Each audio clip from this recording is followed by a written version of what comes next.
Shall we talk about some League of Legends games now? Sure. Let's do it. Where do you want to start? Which league would you like to lead off with this week? Because we've had the end of the regular season. There's an obvious one. There's an obvious one, right? Two things. I'm going to do a brag later, but we'll wait for that. So last episode, we spent probably 15 to 20 minutes talking about what should have been an impossible scenario. In theory, that was a waste. That we were spinning our wheels, Monty. We were discussing what would happen if GenG really did lose to KT, and they ruined the amazing record. They ruined KT the undefeated season. KT won, and then maybe KT didn't even make playoffs, right? What's mad is it not only happened, but this is gangster as fuck. Do you know this season, Monty, I've only made something like 4 KT bets. Do you want to know what 3 of them were? It was when they beat Hanwha Life, when they beat T1, and when they beat GenG. I got all 3. And I only did 4 this year. Because here's the thing. If you actually know what the KT team is like, there's no team in the world like them. No, there's no, I don't care. But you know, in every league, they have that one. Oh, there's this up and down. No, this is like the team that has the greatest variance I've ever seen in esports. I've never seen anyone that could, because when they come together, they actually could beat anyone in the world. It's actually meant like the joke is mainly people like Pioshik and Beryl when somehow they just have a day every now and then where they're like the best player in the world. They're not really, but they play like it. You know what I mean? They play with the confidence of it. They also, by the way, I'll tell you another thing I liked about that one is they also now have realized finally what Korean idiots haven't realized for 12 years, which is when you're the 5th best team, Monty, you don't play the proper draft priority and do a worse draft than T1 who has better players. You do a cheese draft. You do a cheese draft because when they did their cheese drafts, like the Smolder gamer, that's how you win against T1. You know what I mean? That's how you win against GenG. You just say, fuck the meta, fuck what they practice against, fuck what you go with the crazy angle. So I think KT's actually, look, you can't replicate this model, but it's actually underratedly become one of the weirdest storylines ever in LCK. It's especially funny because they were coming out off of being like 2-0'd by Breon and Guangdong. I mean, actually, it's incredibly against them, I imagine. You know, yeah, they probably think they're the favorites. Incredibly pathetic losses, and like you know, they did beat Hanwha before that, but you're saying the variance is absolutely crazy.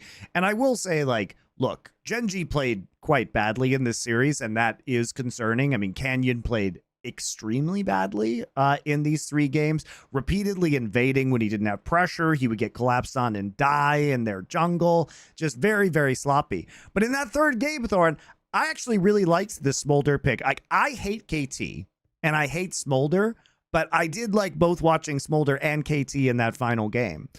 Because into Corki, it turned out to be really good. And ever since that game, we've actually seen more and more Corki or Smolder being played into Corki. I think a lot of teams were scrimming with this beforehand, and it just started to come out this week. And the reason is you very often have very low kill pressure on the Smolder, but GenG also didn't take advantage of the fact that they had side lane pressure versus Smolder. They could have actually just straight up done the Baron multiple times. Yeah. They could have split pushed and then done the Baron or like forced Baron, but they never did that. They just sat there and let themselves be outscaled. They seem to just completely lose the plot. Keen is making terrible plays, like trying to dive them under turret instead of just, I don't know, pushing up. Because remember, BDD was stuck either at his inhibitor turrets or at tier 2 farming when they had total map pressure. And they weren't taking that scenario. GenG wasn't taking that scenario and just going to Baron and trying to force it and then turning on them. Instead, they were trying to be way too aggressive, dive them underneath the turret, and that ends up kind of just like Keen's bad plays kind of end up losing them this game. And they never look comfortable. On top of that, Thorin, the Lucian pick here is absolutely useless in game number 3. He is just hard outranged. And Lucian Nami, when you play this combination, you have to play forward, right?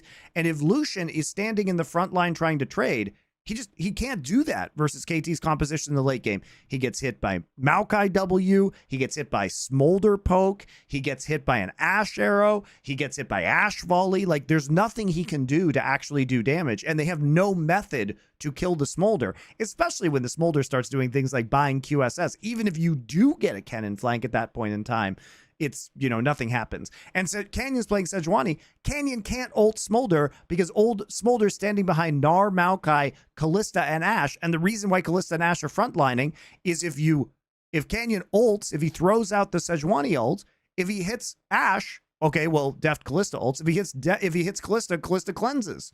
So there's really no play that they can make. So the draft was bad. The play was bad. They didn't play to actual win conditions. They did actually get a lot of pressure quickly and built up a lead, but they didn't actually try and force the Baron at any time that made sense. They tried to force tower dives that they lost.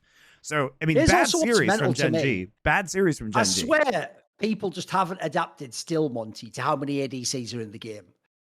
If you have all these ADCs, you can just burn the turret when they're in their inhibitor turrets, Monty, and they only have one. Maybe the jungler can go on a little fucking stealth mission and try and peek and see if you're doing the Baron. You can burn it down completely. Have you seen how fast it can go down now? It's mental. Like, we're not playing 6 years ago where it takes forever to hit the Baron. You have to do it for like 5 minutes. Like, you can just do the Baron for free. Like, that's one thing I don't get. People still opt into 5v5 team fights where they think, but I'm stronger.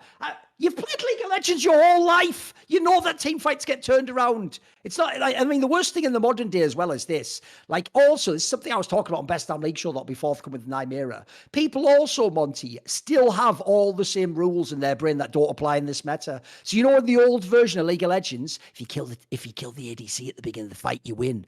Not when there's 6 ADCs in the game. Then you just get killed yourself. So you burned everything to kill him, and then you just get killed. That doesn't make sense. The funny thing about this meta is, like, you actually can, like you're saying, like, burn everything to kill one AD carry, and then the Corki and Ezreal are still alive, and then they just kill your entire team. It's really funny. It's actually counterintuitive, but the problem is, I'm amazed teams just haven't leveled up in that sense. It's like they've got the old rules set. It's like, we killed the Jace, and it's like, well, Corki and Ezreal are still alive, and now you have no ult cooldowns, and you just die. Also, if you can kite well enough. I do actually think, no joke. Look, I would be terrible coach, obviously, in a whole bunch of areas. I don't know the game, and I wouldn't be able. But I'll tell you one thing I would stress. It would be my ultimate stress in the game is fucking ult economy. Bro, Overwatch nailed this in a year. Do you remember? They actually got really good at it. Like, that people would never use the fucking Genji ult until the right moment because they knew the counter was coming. But what's insane in League of Legends to this day is once the fight starts, everyone presses buttons, even the best players in the world. But, here's the thing. I get that when the Chinese teams do it because their whole style always was balls to the wall with Jet Li in a fucking in an elevator fighting 10 guys, right? But LCK is supposed to be like the precision league. It's supposed to be where you're following like set protocols, where you understand like target selection. So why are we burning ults? Like, the other thing I can't handle as well is like, mate, here's another thing that no one's updated on. Are you ready? Because I'm noticing all this because of the current meta. I'll tell you another thing they haven't realized, Monty. Why are you attacking the support with Warmogs, who the second he gets down is going to go out of vision, and because he's got such low health, he's going to come right back in with all the health. You're just wasting everything. Luckily, there. That is not okay. That's like a mini tank, bro. That was like OP as fuck. I talk about this on my stream, but especially before they nerfed Warmog, and it was just like one Warmog into and would trigger the. Now they changed it, so you have to have the Warmogs and 200 additional HP. In 300 additional HP in order to actually trigger the effect. And the thing about it is that once you had the Warmogs, right? It's 500 additional HP. So they changed it. But basically before, if you had a fully upgraded support item and you had the Warmogs, it would just trigger the Warmog's heart effect. And the problem with this is, like, it created these massive breakpoints in the game where it's like, if one team had a Warmogs or two done and the enemy team had none, that enemy team just lost to all vision on the map. Like, you actually couldn't compete because the other team could just check brushes for free. And as long as that person didn't die, which was very hard to do, right? If you were coordinated as a team. Support a Poppy just face checking every brush to see all your vision. It's mental, isn't it? Yeah. So it's just like a Leona standing, and you can't kill Leona anyway because of Aftershock and because of Leona W. So if you were just face checking these brushes for free, if the other team didn't have Warmogs, like, they were forced to face check and then they got poked out and then they couldn't take the objective anymore. It was incredibly imbalanced. It was a hard power spike that I think really wasn't talked about enough. And that power spike still exists. It's just not quite as bad as it used to be because at least you need some additional items now. But anyway, if you see all these things combined, absolutely do warp what all these fights look like. It's one of the reasons why I think so many teams just do keep getting like fights turned on them and comebacks are happening all over the place because people are playing like the old protocol of a team fight. And also, the obvious thing, I told you this, remember, I said this the very first time we ever talked about the multiple ADCs on each team.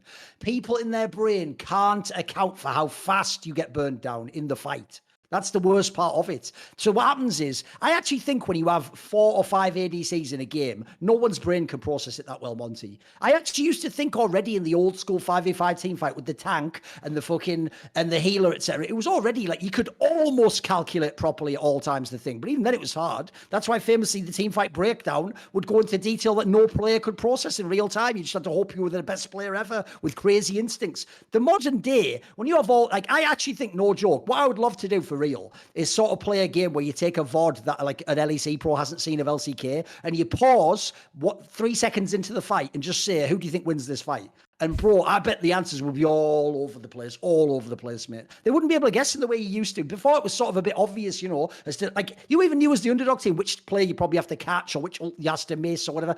Nowadays, fucking hell, it's people bashing buttons, mate. It's like here's the analogy. You know, if you play a Street Fighter, it's supposed to be, but you have to know all the combos. Blah, blah. If you play a Tekken, famously, people could just button bash against you and they might win just randomly, right? Like Eddie Gordo or something. That's what League of Legends has become now, just button bashing. Because even people like Chovy, who should be like a monster, sometimes I can tell they don't really know. Like, am I supposed to go in on this? Are we supposed to back off on this? You just gamble at some point in time. You just roll the dice. I mean, I think that you can still make those mechanical outplays, but it has been, you know, multiple years of the game kind of moving into a direction where they just want to increase mobility, increase the pace of the game, increase the number of particle effects, right?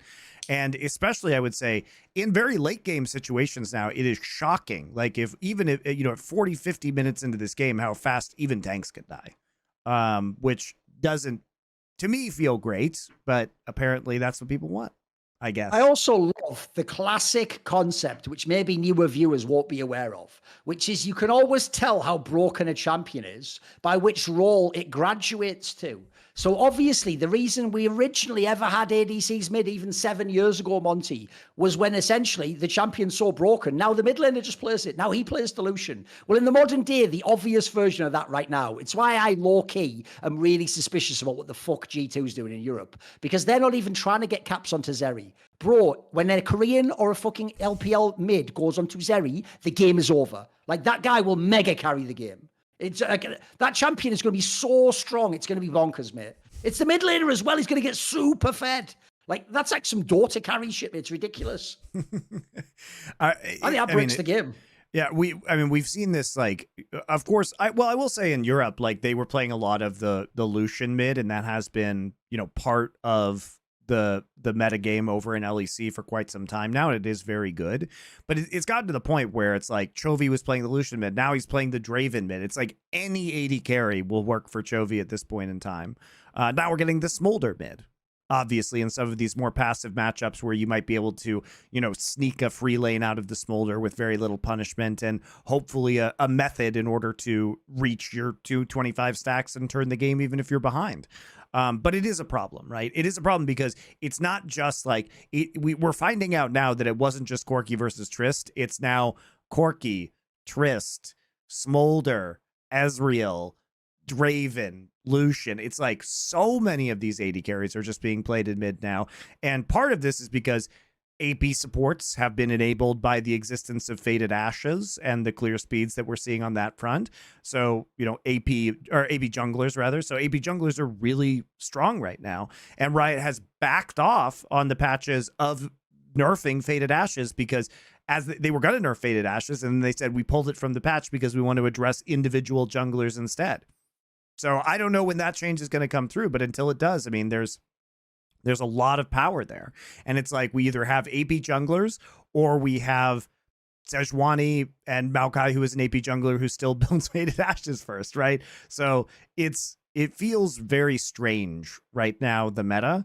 And the time to kill is extremely fast. The amount of damage in the game, especially if you get these double AD carry compositions with a brand jungle, is outrageous. It's crazy. And a lot of this is it's a game of who has more range, and then you just poke each other in the neutral until somebody comes out on top. In my opinion, it's not super compelling to watch. No, I actually think that's one of the reasons, because in my opinion, LEC is just the fucking symptom, not the disease. I think that's why LEC looks shit, because there's just so much, like, the fights are a mess, mate. No one knows. Even G2 was our best team fight team. They have no clue if they're going to win these fights or not. In fact, G2 will even like ego go and invade someone's jungle and think they can have a fight. And then they realize halfway in the fight, like, hey, I'm getting my ass kicked. They try and run away. It's mental. Like, nobody can calculate these fights. And all I would say is this. It's why actually I don't really buy the whole LCS narrative of Team Liquid. I think it's a shit region that never ever played any other style than just go mid and have a 5v5 team fight at Baron, etc. Like, because that's the only way you play. I think they're just playing Fisher Price League of Legends. Like, the problem is, except for when GenG was at their peak, who the fuck plays clean League of Legends? You know what I mean? Where's the clean League of Legends nowadays? Does it exist? Does it? Because I think you can't even count GenG. They have probably the most broken laner in the history of the game. The only person who in theory could win lane every time anyway. So they never had to always just take the fights if they don't want to. Every other team doesn't have that luxury, mate. Everyone else has to just mix it up. Yeah, I mean, look, I think GenG, even now, you see some of these struggles, and maybe it's good that they lost to KT. Maybe this is a bit of a wake-up call for them heading into playoffs. The burden of having that undefeated season is no longer there. Although it does make, unfortunately, that last game of the season between Hanwha and GenG, which is the literal last match of the regular season, a lot less juicy, because we thought, hey, GenG is going to be playing for the perfect season here. Now there's no chance for them to be knocked out of first place. There's no chance for Hanwha to be knocked out of second place. So it's kind of a wash. We're going to get probably a Mickey Mouse game with either very standard comps because they don't want to show anything, or like meme compositions. See more cool, funny, interesting clips based on topics from my content? Well, subscribe to this channel then, or, be a pleb and don't.